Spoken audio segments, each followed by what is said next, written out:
Hi everyone, I hope you're having a great day.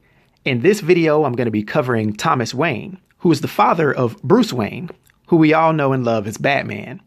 Now, for this video, I'm going to be putting emphasis on what I believe is the coolest iteration of Thomas Wayne, which is his iteration as Batman himself in the Flashpoint storyline.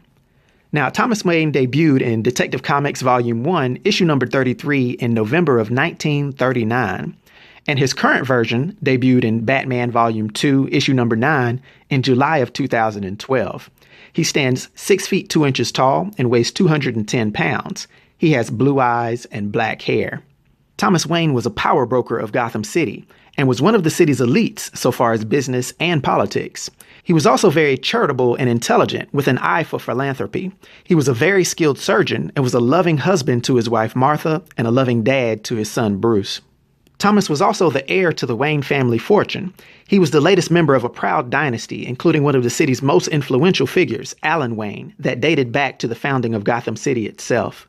Although he didn't need to work, he was extremely intelligent, and in addition to being a surgeon, he worked closely with the family business, Wayne Enterprises. An interesting fact to note about Thomas Wayne is that in the Superman Batman issue number 50, it's revealed that while he's on a drive with his pregnant wife Martha, he witnessed a strange object fall to Earth. As he inspected it, Thomas's consciousness was transported to Krypton, and it was presented in a holographic form. There he encountered Jor-El, who was wishing to know what kind of world Earth was, and if it was a good candidate for him to send his son Kal-El to. Thomas tells Jor-El that the people of Earth aren't perfect, but are essentially a good and kind race who would raise the child right, convincing Jor-El to send Kal-El there. When he returned to his body, Thomas used the technology in the Kryptonian probe to revitalize the family business, Wayne Enterprises. Years later, the alien technology would be the basis of much of Batman's crime-fighting technology, and this entire experience was recorded in Thomas's diary, which was discovered by Bruce in the present day. Now, as I stated earlier, during the Flashpoint storyline, an alternate version of Thomas Wayne appeared as Batman. In this continuity, Thomas turns into a crime-fighting vigilante after he and Martha witnessed their son Bruce murdered by a gunman. Now, it's worth noting that, unlike Bruce Wayne Batman, Thomas Wayne Batman is very rustic and is not against using lethal force or guns. Now, when Barry Allen, also known as the Flash, enters the Batcave of Thomas Wayne, Batman attacks Allen, but is surprised to hear Barry call him Bruce. Thomas then reveals that Bruce died years ago, and that allowed Barry to deduce that he was fighting Thomas Wayne rather than his son. Allen reveals to the alternate Batman that the timeline has been altered. Batman stops fighting and asks Barry the details of his son's life after his mainstream counterpart's own death.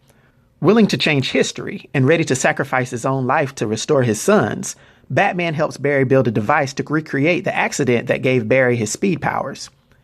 This version of Batman is also different because he doesn't care about crime outside of Gotham City, and he funds his war on crime with his successful casinos instead of technology. This Batman works with James Gordon, who is the chief of Gotham's privatized police, who appears to be aware of his identity. He also works with Oswald Cobblepot, who in the main continuity is known as Penguin, but here he's his security chief, mainly handling the casinos while Batman fights crime. Harvey Dent, who is a judge in this continuity, is distressed when he finds out his 2 children are kidnapped by the Joker and threatens Wayne with legal action. Gordon calls Batman and tries to convince him that he doesn't have to fight villains alone. Without Batman's help, Gordon tries to stop the Joker once and for all, but is trapped and killed. This Joker is revealed to be none other than Martha, who was driven insane by grief following their son's murder. Therefore, Batman can't bring himself to kill the Joker, and so he feels responsible for the Joker's crimes. After Batman saves one of Dent's children who had accidentally been shot by Gordon during a rescue attempt, Batman resumes pursuing the Joker. During a showdown, Batman reveals his recent discovery that they were supposed to die that night at Crime Alley, and how they are alive now. There, he promises the Joker that he'll do whatever it takes to bring their son back, even if it costs their lives. These revelations apparently restores Martha's sanity, and they seemingly reconcile. But when Martha asks what their son turns into after their counterparts' deaths, and Batman tells her, she hysterically flees from Batman and falls to her death through the same hole that their son once fell into as a child. After a second attempt to restore Barry's powers, Batman works with the Flash to rally a team to oppose Ebert Thawne's changes to history.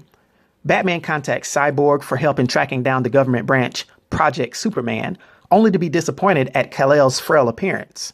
But Kal-El's powers manifest after being exposed to sunlight, and he simply flies away. After escaping Project Superman with the help of Element Woman, the Flash's memories change more drastically. This forces Batman to attempt to prevent the speedster's memories from altering by injecting him with a drug that slows down the electrical activity in his brain. After Hal Jordan's death during an attempt to stop the World War, the Flash elects to try to save this altered world, to which Batman joins the Flash as the group heads to New Themyscira in Batman's plane and are joined by the Enchantress. During the final battle with both Wonder Woman and Aquaman, the battle seems to be in their favor until Billy Batson's death and Ebert finally appears. Batman stabs Ebert in the back using an Amazonian sword and learns that the altered timeline was actually created by the Flash as part of an attempt to save his own mother. Before acting on this new information, Batman is fatally wounded by Enchantress, who had turned into a traitor. Before the Flash leaves to try to restore the old world, Batman thanks him and gives him a letter to give to his son, expressing his confidence that Barry will recreate the better world the Flash had spoken of and expressing his regret for what had happened to Barry's mother. Despite Pandora's actions resulting in the Flash's failure to restore the original continuity, Thomas's will is done regardless, as his son is alive and still is Batman in another alternate universe. Barry then gives Thomas's letter to Bruce and tells him that the timeline could not have been restored without Thomas's help. His father's letters encourage Bruce Wayne to accept their deaths and move on, as well as encouraging him to pursue a closer relationship with his own son. And on a sentimental note, he keeps the letter as a part of the Batcave's display dedicated to his parents' memory. Now, due to his abilities and his influence on the DC Universe, for my 1 to 10 rating, I'll give Thomas Wayne Batman a rating of 6, which is an expert rating. I hope everyone enjoyed the video. I'll talk to you next time. Be sure to like and subscribe to The New Sage.